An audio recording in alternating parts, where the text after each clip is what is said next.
Hello dear students, welcome to your English class. I hope you all are fine.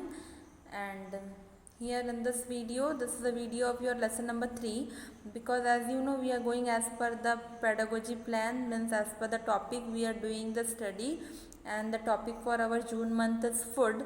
So we have completed first chapter, that is mango birds. Now we will start lesson number 3, that is apples. Some apples please. So in this month we will read about fruits. We are reading about fruits.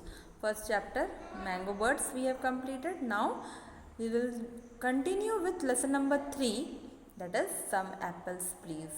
So this video is a reading of lesson number 3, some apples please. Watch it and read as I am reading.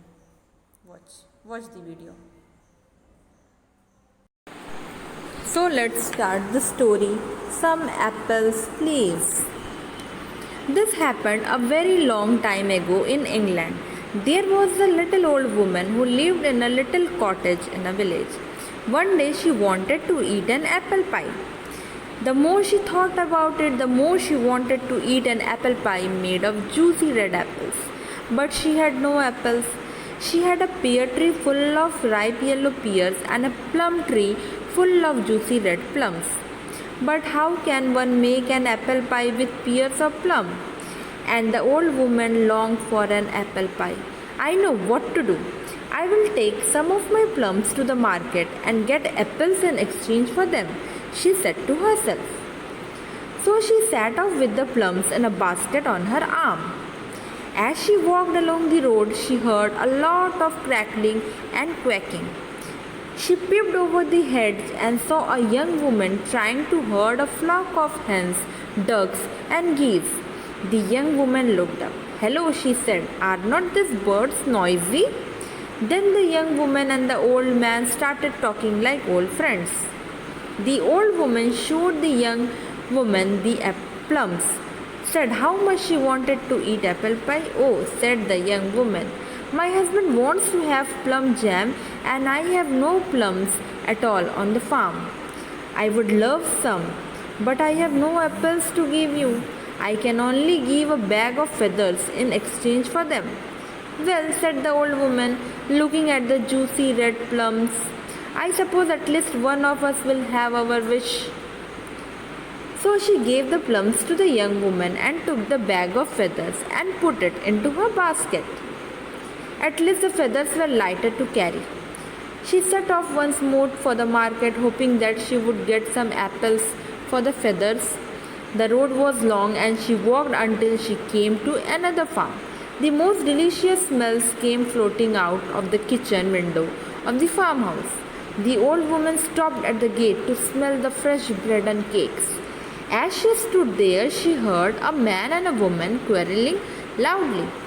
"It is best to stuff a pillow with straw," said the woman in an angry voice.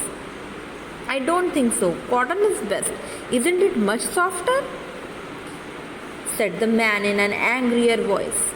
"Hello," said the old woman. The man and the woman turned to look at her.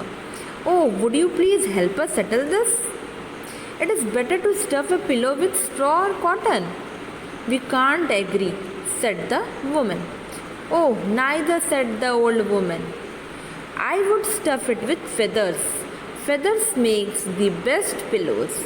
"Oh, but we don't have feathers," said the couple sadly. "That is hardly a problem," answered the old woman quickly, and she gave the bag of feathers to them. "Oh, thank you," said the couple. "I would love to have some apples in return," said the old woman. "We have no apples, but here is some freshly baked bread," and gave her 2 large loaves fresh from the oven. "Well, at least I can have bread and soup for dinner," thought the old woman. "Even if I don't get any apples, I did stop the quarrel." Once again she came onto the main road and headed for the market. She came to a cottage and there she saw a mother and her children in front of the cottage door. They looked very sad. "What's the matter?" asked the old woman. "Why are you so sad on such a bright and lovely day?" My children have not eaten all day and there is no money for food, said the mother.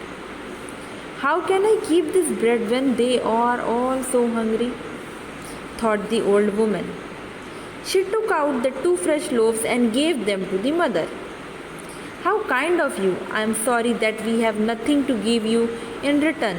But maybe you would like this little puppy. He would be a wonderful companion for you, the mother said. The old woman was not so sure that she wanted the puppy, but she did not want to say no to the mother. So she picked up the puppy, put him into the basket, and thanked the mother. Then she started off again. What an odd and funny day it has been, thought the old woman as she walked along. Who knows, I might still get my apples. Then, as she turned a corner, she saw an apple tree full of apples, red apples in the garden of a cottage. An old man sat outside. What a beautiful apple tree, exclaimed the old woman. You can make such a nice apple pie with those apples. Replied the old man sadly. Of what use is an apple tree or apples to a lonely old man like me? Well, I think I know the answer for that. Would you like this little doggy in return for a basket of apples from your tree? He would be good companion, said the old woman, and she let the puppy out of her basket. The puppy ran to the old man and started rolling out his feet. The man smiled and picked the puppy up in his arm, and that's how the old woman got apples for the plum she had taken for its dinner. She went home, baked a lovely apple pie, and enjoyed it for dinner.